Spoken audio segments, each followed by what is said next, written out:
The stagecoach rattled like a dry-boned skeleton, its wheels churning clouds of ochre dust that hung thick and motionless in the heat-shimmered air. Inside Sophia, Harlow pressed her cheek against the hot glass, watching the parched badlands of Montana slide past. It was a brutal landscape, all jagged rock and skeletal trees clawing at a sky the color of bleached bone. This was the final stretch to a town called Ridgerest, a name that tasted of grit and failed promise. Across from her, a young family huddled together, a father with worry etched deep beside his eyes, a mother clutching a swaddled infant, and a small boy of about 6, his face streaked with dirt and awe. They had been silent for the last hour, lulled into a stupor by the relentless heat and the jarring rhythm of the coach. Sophia's fingers strayed to the silver locket tucked beneath the collar of her simple cotton dress. It felt cool against her skin, a small anchor in this vast, unforgiving emptiness. The crack of a rifle shot shattered the afternoon stupor. The coach lurched violently, a wheel splintering with a sound like a breaking bone. The horses screamed. The driver's curse was cut short by a strangled cry. Sophia was thrown forward, catching herself against the opposite seat, just as the coach ground to a halt at a sickening angle. "Stay down," she commanded, her voice cutting through the rising panic of the family. The mother shrieked, clutching her baby tighter. The little boy began to sob. Through the window, Sophia saw them 3 riders, their faces obscured by dusty bandanas, converging on the crippled coach. They were not common highwaymen. They moved with a grim efficiency their rifles held with practiced ease. "Out of the coach now," one of them bellowed. The father fumbled with the door latch, his hands shaking. "Do what they say, Martha. Quickly." Sophia's mind worked with a speed that belied her calm exterior. She assessed the situation: 3 armed men, a disabled coach, a terrified family. Her own small derringer was useless, tucked deep in her valise. She needed a different kind of weapon. As the father pushed the door open, Sophia moved. She leaned close to the crying boy. "Listen to me," she whispered, her voice low and urgent. "This is a game. When we get out, I want you to look at the bad man's horse, the one with the white spot on its nose. I want you to remember everything about it. Can you do that for me? It's a very important secret." The boy's sobs hitched. He looked at her, his fear momentarily replaced by a child's fascination with a secret. He nodded, a tear tracing a clean path through the grime on his cheek. They were herded out into the blinding sun. One bandit held a rifle on them, while the other 2 ransacked the coach, throwing luggage onto the dusty ground. "We're looking for a lockbox," the leader said, his voice muffled by the bandana. "Belongings of a Mr. Silas Croft. Hand it over and no one gets hurt." The father shook his head, his face ashen. "We have no such thing. We're simple farmers heading to Ridgerest to stay with family." The bandit leader stepped closer, his eyes cold and hard above the cloth. He gestured with his rifle toward the mother and child. "I'll ask one more time." Sophia stepped forward, placing herself slightly in front of the family. The driver might know. "Did you ask him before you shot him?" Her tone was even almost conversational, but it made the bandit pause. He glanced toward the driver's seat where the coachman lay, slumped and still. He wasn't cooperative. "Then perhaps you should look more carefully," Sophia suggested. "A man carrying something valuable would likely keep it close. Under the seat perhaps, or in a hidden compartment." It was a bluff, but a calculated one. She needed to direct their attention to buy a few precious moments. As the leader hesitated, his gaze shifting back to the coach, Sophia's eyes darted around their surroundings. A narrow ravine cut through the rock formation 100 yards away, a small defensible position. The second bandit, having finished with the luggage, emerged from the coach empty-handed. "Nothing in there, boss. Just clothes and farm tools." The leader's frustration boiled over. He swung the barrel of his rifle back toward the father.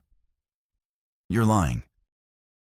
At that moment, the little boy taking his secret mission seriously pointed a trembling finger.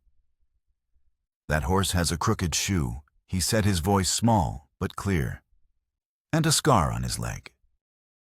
The bandit leader whirled his attention, snapping to the boy. For a terrifying second, his anger focused on the child.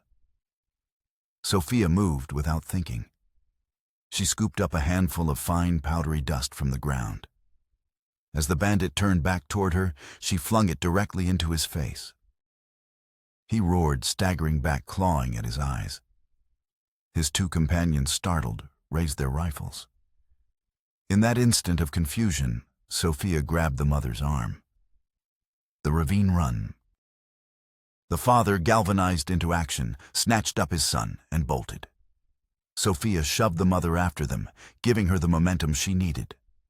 She was about to follow when a hand clamped down on her arm. The third bandit, quicker than the others, had recovered.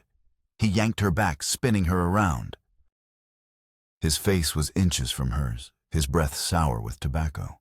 "Clever little thing, aren't you?" Sophia's hand flashed to her neck, her fingers closing around the silver locket. She wrenched it from its chain, and in the same fluid motion drove the sharp, ornate edge of it into the soft flesh beneath the man's eye. He screamed and released his hand, flying to his bleeding face. She didn't wait.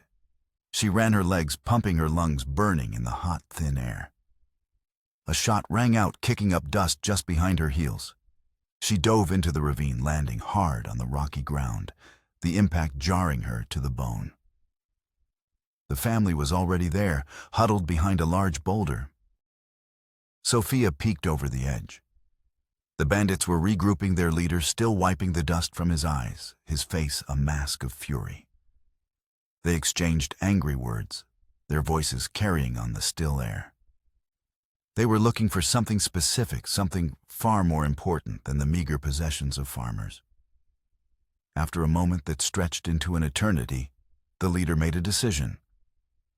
He gestured sharply, and the three men mounted their horses and galloped away, disappearing back the way they had come. Silence descended once more, broken only by the mother's ragged sobs and the buzzing of insects. Sophia leaned back against the rock, her heart pounding against her ribs. She forced herself to take a slow, deep breath. Her hand went to her neck, to the empty place where her locket had been. The locket Sarah had given her. A searing memory flared behind her eyes. Two young girls huddled in a Boston orphanage, the older one pressing the cool silver into the younger's hand. "This will keep you safe," Sarah had whispered. "It will always bring you back to me." The father crept to the edge of the ravine, peering out. "They're gone." He breathed relief, making his voice tremble. He turned to Sophia, his eyes filled with a gratitude so profound it was humbling. "You saved us. You saved my family." Sophia simply nodded, pushing the painful memory away. She retrieved the locket's broken chain and tucked it into her pocket. Safety was an illusion, and for her, coming back to Sarah was no longer possible. All she had left was the cold, bitter pursuit of justice. They made their way back to the road. The driver was dead, a single bullet hole in his chest. With the father's help, they managed to unhitch two of the horses.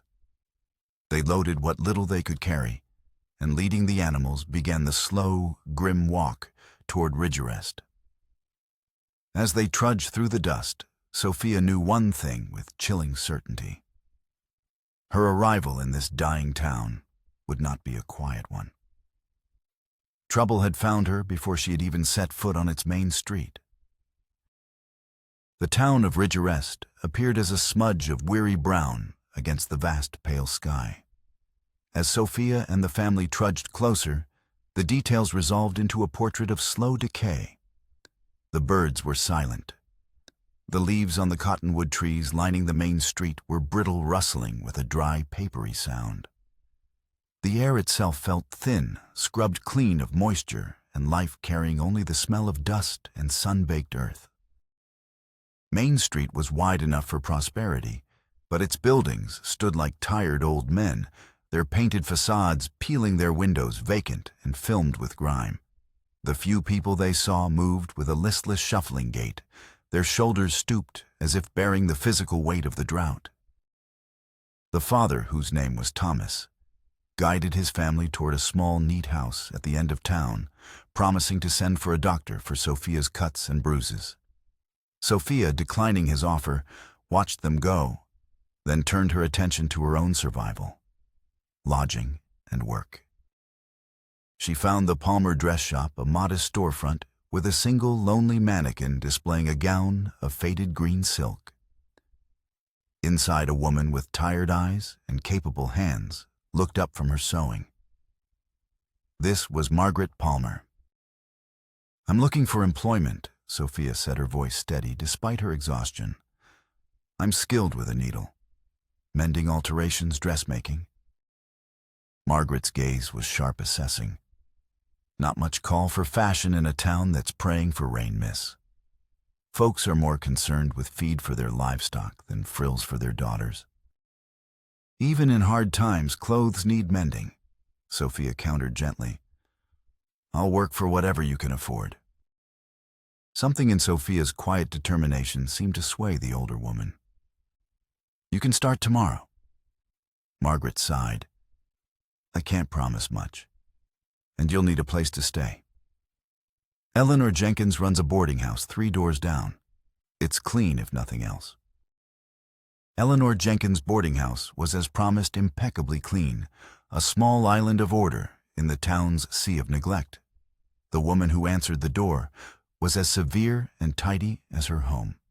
Eleanor was a slip of a woman, her face a roadmap of fine wrinkles, her gray hair pulled into a bun so tight it seemed to pull the skin taut at her temples. But it was her eyes that held Sophia's attention. They were a pale, piercing gray, and they looked at Sophia not with curiosity, but with an unsettling, knowing intensity, as if she were a page in a book Eleanor had already read. "Mrs. Palmer sent me," Sophia said. "I need a room." Name the question was clipped, devoid of pleasantry. Sophia Harlow. A flicker of something recognition surprise passed through Eleanor's gaze, gone as quickly as it appeared. 1 room available. 2nd floor, $5 a week.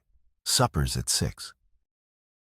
The room was small and Spartan, but the view from its single window overlooked most of Main Street.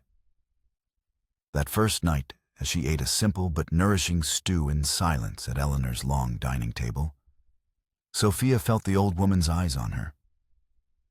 It was not a hostile gaze, but it was deeply perceptive, and it made the fine hairs on Sophia's arms stand up.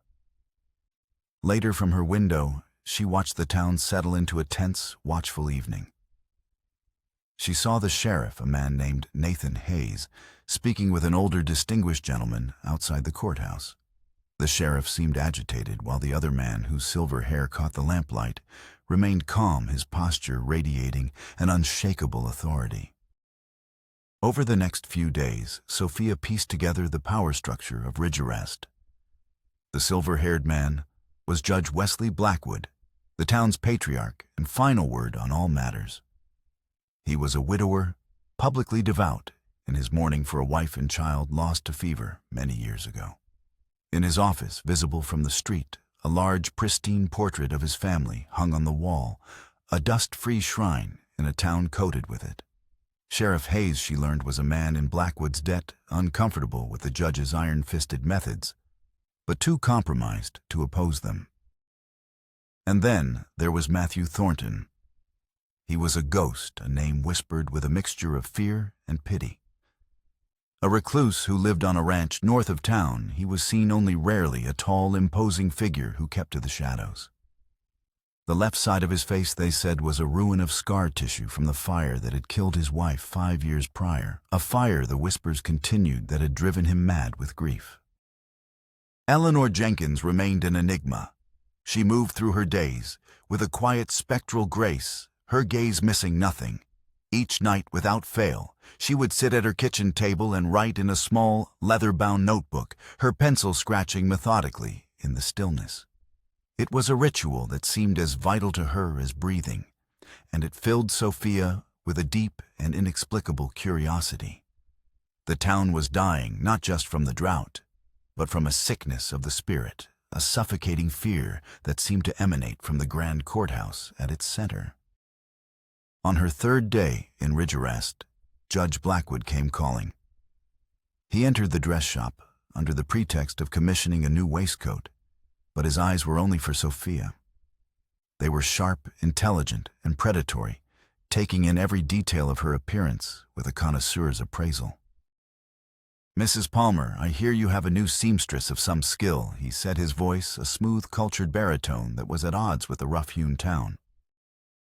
"This is Miss Harlow, Margaret," said her tone carefully neutral. Blackwood's smile was all charm, but it did not reach his eyes. "Miss Harlow, a new flower in our dusty garden? I require a waistcoat for my court duties. Perhaps you could come to my office this afternoon to take my measurements. Say 4 o'clock. It was not a request. Sophia felt a prickle of unease. "Of course, Judge," she said, her voice betraying none of her apprehension. At precisely 4, Sophia climbed the stairs to the judge's office.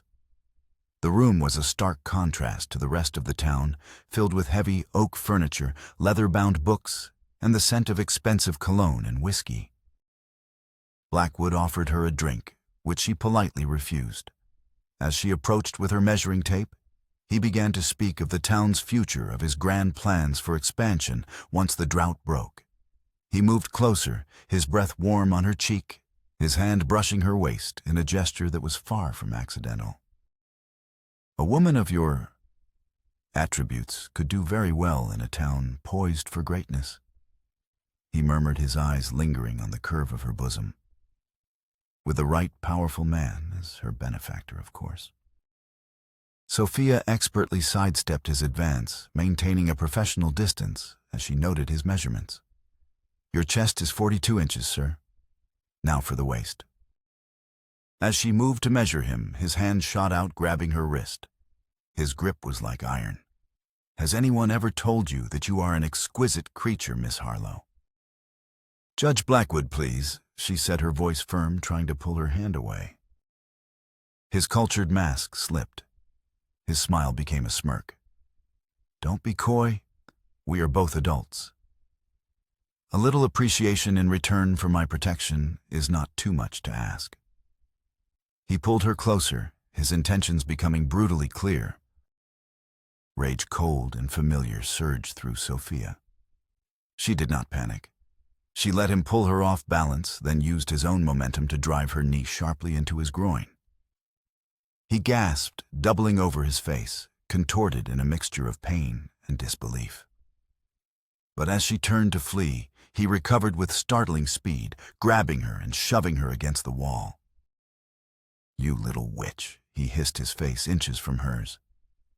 His hand went to her throat, his fingers closing around her dress collar. As he squeezed, the fabric tore slightly, and the silver locket which she had repaired with a simple leather cord slipped into view. Blackwood's eyes widened. He froze, his gaze fixed on the locket. It was as if he'd been struck by lightning. The rage in his face was momentarily eclipsed by a look of profound, venomous shock. He recognized it. The recognition was absolute, a flicker of a dark memory that twisted his features into something truly monstrous. He masked it in an instant, but Sophia had seen it. The attack was no longer about simple lust. It had become something dangerously personal. He released her abruptly, shoving her away from him. "Get out," he whispered, his voice shaking with a barely controlled fury. Sophia didn't need to be told twice. She fled his office, her heart hammering against her ribs as the image of his shocked, hate-filled face burned into her mind. She knew with a certainty that chilled her to the bone that she had not escaped. She had just walked into the heart of a trap that had been set long before she ever arrived in Ridgerest. Judge Blackwood's vengeance was not swift, but insidious. He began to poison the town against Sophia, using whispers as his weapon. He spoke of her city ways, her confidence that bordered on arrogance, her unsettling habit of meeting a man's gaze directly. He painted her as an outsider, a foreign element in their suffering community. When a well inexplicably ran dry the day after Sophia purchased goods from the general store, Blackwood ensured the coincidence was noted. When a prize bull took sick, he reminded its owner that Sophia had admired the animal just the day before. He was a master of suggestion, planting seeds of fear that took root in the fertile ground of the town's desperation. The locket had confirmed his deepest, most paranoid suspicions. She was connected to them, to the lineage of healers and herbalists. He had come to despise the women he blamed for the loss of his own family. She was another branch of a poisoned tree he had sworn to uproot, and he would use the town's fear of God and drought to do it. The campaign culminated a week later. Sophia was returning from the creek, the town's last meager source of water, when a group of women blocked her path. Their faces were hard, their eyes filled with a mixture of fear and resentment.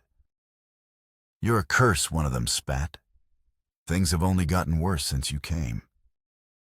"The drought is a natural affliction," Sophia replied calmly, though her heart began to beat faster. "It has nothing to do with me." "That's what Abigail Turner said," another woman sneered. "And the judge sent her packing." Judge Blackwood emerged from the courthouse as if on cue, Sheriff Hayes a reluctant shadow at his side. The crowd grew drawn by the scent of confrontation.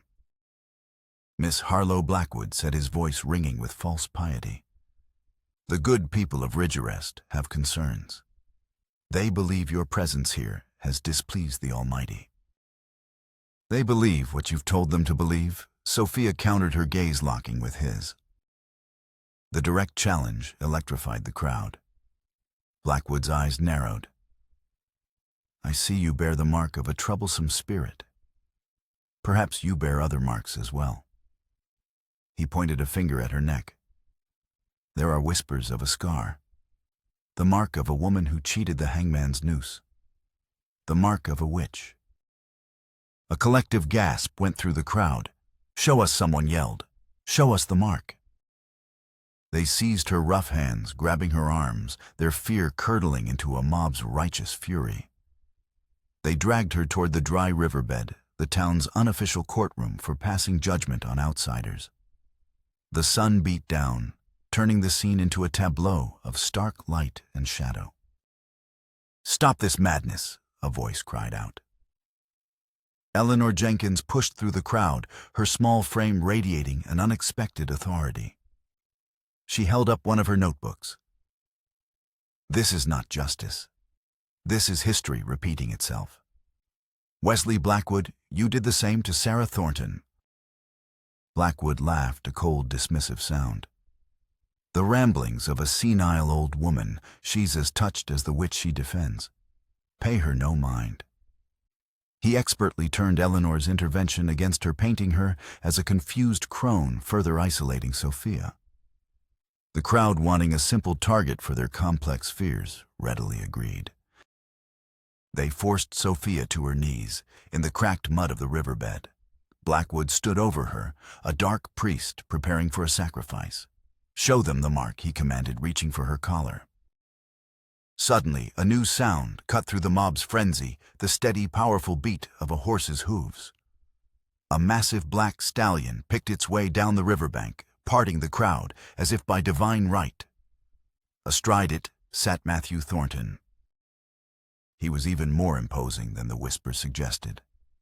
The right side of his face was that of a ruggedly handsome man, but the left was a terrifying landscape of scarred, melted flesh, a permanent testament to the fire that had defined his life.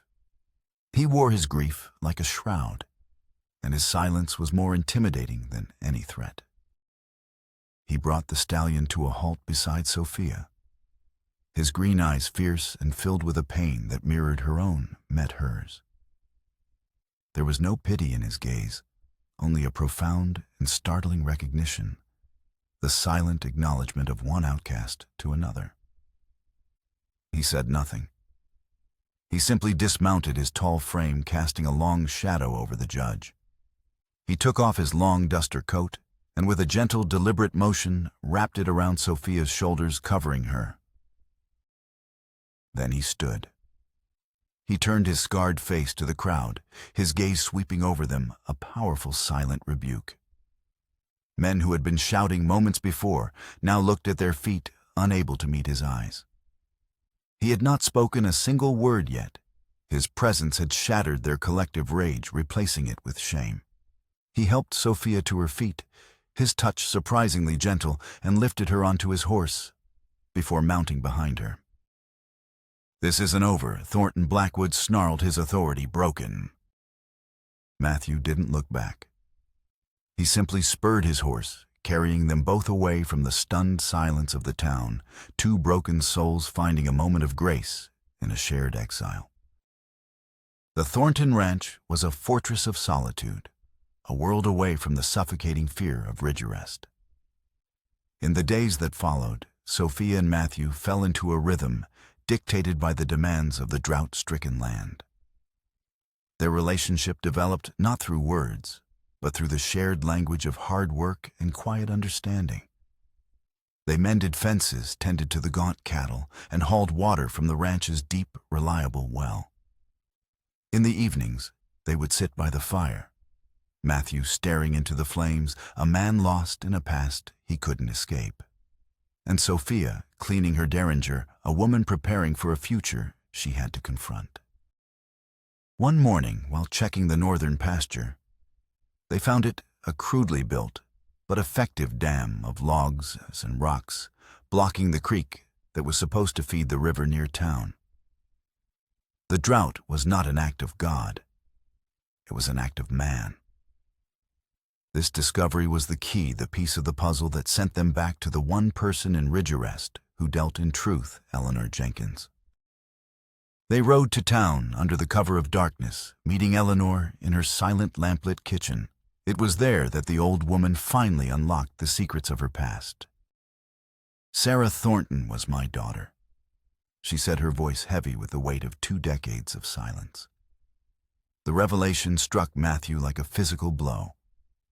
Eleanor explained how she, a gifted herbalist, had been accused of witchcraft by a younger, newly appointed Judge Blackwood, and had faked her own death to give her daughter a chance at life. Sarah had been sent to an orphanage in Boston. An orphanage where she had a younger half-sister, Sophia, finished her own voice, barely a whisper. "Me." Eleanor nodded, her knowing eyes filled with a grief that spanned generations. "You have her eyes. I knew it the moment you walked through my door." She pushed a stack of her leather-bound journals across the table. "Everything is in here. The truth of what happened to Sarah. The truth of why Blackwood is a man possessed." They spent the night reading by lantern light, the meticulous entries in Eleanor's journals painting a horrifying picture. It wasn't just about silver, though. That was part of it. The Thornton Ranch and others Blackwood had acquired sat atop a massive, undiscovered silver vein. But the judge's true motivation was far darker, far more personal. 20 years ago, Judge Blackwood's wife and young son had been struck down by a virulent fever. The town doctor, a young and inexperienced man, could do nothing. In his desperation, Blackwood had sought help from a traveling herbalist, a wise woman known for her skill with natural remedies, the very woman who had been a mentor to Eleanor. But the fever was too aggressive. The herbalist's efforts failed, and Blackwood's family died. Consumed by a grief so vast, it shattered his reason, Blackwood became convinced she had not failed to cure them, but had actively cursed them. His life became a twisted crusade, a vendetta against anyone associated with that healer, against any woman who practiced the old ways of herbs and intuition. He called them witches, and he hunted them with the fervor of a zealot. Sarah, with the knowledge of herbs passed down from Eleanor, had walked straight into his web. When she refused to sell her land, she became the ultimate target, the embodiment of everything he had grown to hate. He had turned the town against her, just as he had with Sophia. Matthew's hands trembled as he read the story of his wife's persecution laid bare. He did this, all of this, because of a fever. "Grief is a powerful poison," Mr. Thornton, Eleanor said softly. "In a man like Wesley Blackwood, it festers into madness." Sophia turned to the last page of the most recent journal. A final shocking entry was scrawled there, based on a coded message Eleanor had received just weeks before Sophia's arrival. "St alive. Morrison mine. RB helps." Sophia's breath caught in her throat. "St," she whispered, looking at Matthew, whose face had gone pale. "Sarah Thornton." Alive. The word was a choked, impossible sound from Matthew's lips. And RB Sophia continued, her mind racing. Rachel Blackwood, the judge's daughter, the young woman who tried to intervene at the riverbed. The world tilted on its axis. The story was no longer a mission of justice for the dead. It was a desperate, high-stakes rescue. For 5 years, Matthew Thornton had been grieving a ghost, writing letters to Ash. Now, in the space of a single heartbeat, that grief was transformed into a dangerous, razor-sharp hope that cut through him like glass. Sarah was alive, and they were going to get her back. The hope was a fire in Matthew's blood, but Blackwood moved faster. Dr. Wilson, the town physician and a reluctant accomplice in the conspiracy, broke under the pressure. Terrified by the reemergence of the Thorntons, he confessed to the judge that Sophia and Matthew knew about the silver, the dams, and the journals. Blackwood could no longer rely on suggestion and fear. He needed to eliminate the threat permanently. He gathered a posse, twisting the truth into a new, more terrifying lie. He told the townsfolk that the madman Matthew Thornton had abducted the witch Sophia Harlow, and that together the two demonic figures were hiding at the ranch, plotting to poison the wells and bring a plague upon Ridgerest. He played on their deepest fears, and the town, already primed for hysteria, responded. The siege at the ranch began at dawn. The riders, their faces grim, surrounded the small house. "Give up the witch, Thornton." Blackwood's voice boomed across the yard. "And we may yet show you mercy." Inside, Matthew and Sophia prepared for a fight they could not win. They barred the doors and windows, rifles loaded. "There's a cellar," Matthew said, his voice tight. "A tunnel that leads to the creek bed." "Sarah," she insisted, "we have an escape route." "We're not running," Sophia said, her shotgun steady in her hands. "Not this time." They held them off for an hour, the sharp crack of their rifles answering the posse's sporadic fire. But they were outnumbered, and it was only a matter of time. Just as the first of the townsmen began a charge toward the porch, a lone rider appeared, galloping hard from the direction of town, waving a white handkerchief. It was Rachel Blackwood. She reined her horse in between the posse and the ranch house, a slim, solitary figure of defiance. "Rachel, get out of the way," her father roared. "No," she cried, her voice ringing with a strength no one knew she possessed. "I will not be a part of this any longer. This isn't about witches. It's about greed. It's about silver." A stunned silence fell over the posse.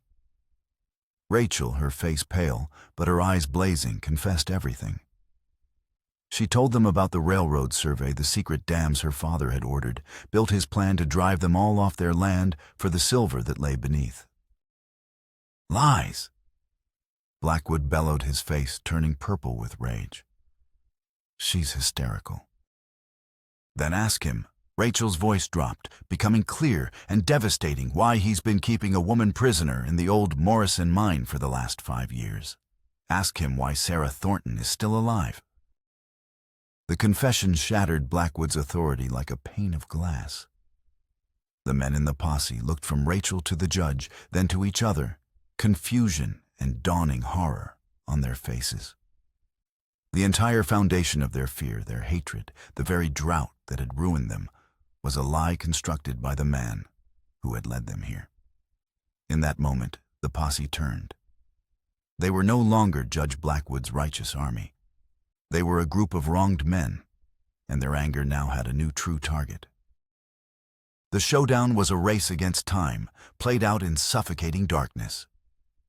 Exposed and his power broken, Judge Blackwood fled, galloping west toward the abandoned Morrison mine, with a single desperate goal: to silence Sarah Thornton, the living proof of his decades-long deception.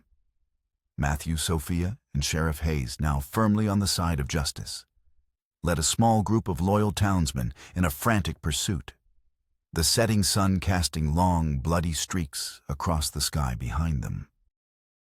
The mine was a skeletal ruin, its timbers groaning in the wind like restless spirits. A faint lantern glow flickered from the foreman's shack, the entrance to the upper tunnels where Sarah was being held. They found Rachel's horse tethered outside. She had ridden ahead trying to reach Sarah before her father did. They burst into the shack to find a terrifying standoff. Blackwood, wild-eyed and bleeding from a fresh gunshot wound in his shoulder, held his own daughter as a human shield, a pistol pressed to her temple. Rachel, having managed to wound him now, stood trapped in his desperate grasp. "It's over, Wesley," Hayes said, his voice heavy with years of complicity and regret. "It's over when I say it's over," Blackwood snarled, dragging Rachel toward the open trap door that led down into the mine. The air was thick with tension, a stalemate where one wrong move would mean Rachel's death. But Sophia saw an opening, not for a weapon, but for a word. She knew his story now, the source of his poisoned grief. "She looked like your wife, didn't she?" Sophia's voice was quiet, but it cut through the tension. "The herbalist who tried to save your family. That's why you hated Sarah so much. She reminded you of your failure, of your loss." Blackwood flinched. The mention of his long-dead wife was a key turning a lock deep inside him. His grip on Rachel loosened for a fraction of a second. It was all Matthew needed. He lunged forward, tackling Blackwood and freeing Rachel. The two men crashed against the far wall, a primal struggle of righteous fury against cornered desperation. Sophia and Hayes rushed to the trap door, descending into the stinking, stale air of the mine. They followed the tunnel, their lanterns casting dancing, monstrous shadows on the damp rock walls. They found her in a small, hollowed-out chamber chained to the wall like an animal. She was pale and thin, a wraith-like version of the vibrant woman from Eleanor's stories, but her eyes the same defiant, intelligent eyes as Sophia's burned with an unquenchable fire. "Matthew," she whispered as he fell to his knees before her, his scarred face a mask of disbelief and unbearable joy. He reached for her, his hands trembling, afraid to touch the miracle before him. They brought her up into the shack just as a weakened Sarah revealed the final tragic piece of the puzzle. "Dr. Wilson," she rasped, her voice hoarse from disuse. "He didn't help out of greed. The judge was blackmailing him. Blackwood had evidence that framed the doctor for his own young son's accidental death years ago. It added a layer of profound tragedy to the conspiracy, explaining the doctor's deep-seated, paralyzing fear. The revelation seemed to be the final straw for Blackwood. With a guttural roar, he broke free from the townsmen holding him and lunged for Rachel, his hands outstretched, intent on dragging his traitorous daughter into the abyss with him. Sophia threw herself between them, grappling with the judge at the very edge of the main mine shaft, a gaping maw of blackness that plunged deep into the earth. They struggled on the rotting timbers, Blackwood's grief-fueled rage giving him a terrifying strength. Just as his fingers closed around Sophia's throat, a single decisive gunshot echoed in the enclosed space. It was Rachel. She stood 20 feet away, the sheriff's revolver held steady in her hands. Blackwood staggered back, a look of utter shock on his face as he stared at his daughter. He teetered on the edge for a heart-stopping moment, a man finally consumed by the darkness he had cultivated for so long. Then, with a final splintering crack of rotten wood, he fell plummeting silently into the black nothingness of the mine. His descent was absolute, a final fitting symbol of his fall into his own private hell. As they stumbled out of the foreman's shack, blinking in the twilight, the first cool drop of rain struck Sophia's cheek. Then another and another. A collective disbelieving sigh went through the group as the heavens opened, a gentle cleansing rain beginning to fall upon the thirsty land. The drought, both real and metaphorical, was finally over. The ride back to Ridgerest was through a steady, soaking downpour that washed the dust from the air and the hatred from their hearts. The falling action was swift and decisive. Dr. Wilson, freed from Blackwood's blackmail, gave a full and tearful confession. The townsmen, now united in their purpose, rode out to dismantle the other dams, releasing the lifeblood of the valley back into its natural course. The town, ashamed and humbled, slowly began to accept the terrible truth of its own complicity. Sarah began the long, slow road to recovery, surrounded by the family she thought she had lost forever. Matthew, whose love had endured 5 years of supposed death. Eleanor, the mother she believed long drowned. And Sophia, the little sister she had only known through treasured faded letters. In a powerful symbolic act, Matthew took the pristine, dust-free portrait of his first wife that he had kept like a shrine and smashed it over his knee. He did not burn the pieces, but buried them respectfully under the old oak tree. Then he returned to the house and placed a simple, comfortable armchair by the fire in the exact spot where the portrait had once stood, ready for the living, breathing woman who had come home at last. Months melted into a year, and Ridgerest began to heal. The silver from the Thornton Ranch, mined ethically, and with the community's blessing, was used to rebuild not just the Thornton home, but the town itself. A new school was built, a proper clinic established. Rachel Blackwood, having found her purpose far from the shadow of her father's name, became the town's beloved teacher. One bright spring morning, as Sophia prepared for another journey, her work tracking down men like Blackwood was not yet finished. A well-dressed stranger arrived at the ranch. He introduced himself as Benjamin Blackwood, the judge's estranged nephew, a lawyer who had spent years quietly working to undo his uncle's damage across the territories. He brought news. A land baron, one of his uncle's former business partners, was using the same tactics to terrorize families in a neighboring territory. But he didn't ask Sophia to ride into another battle of exposure and vengeance. He proposed something new. Fighting them one by one is not enough, he said, his gaze direct and filled with a passion for justice that mirrored her own. We need to build something they cannot tear down.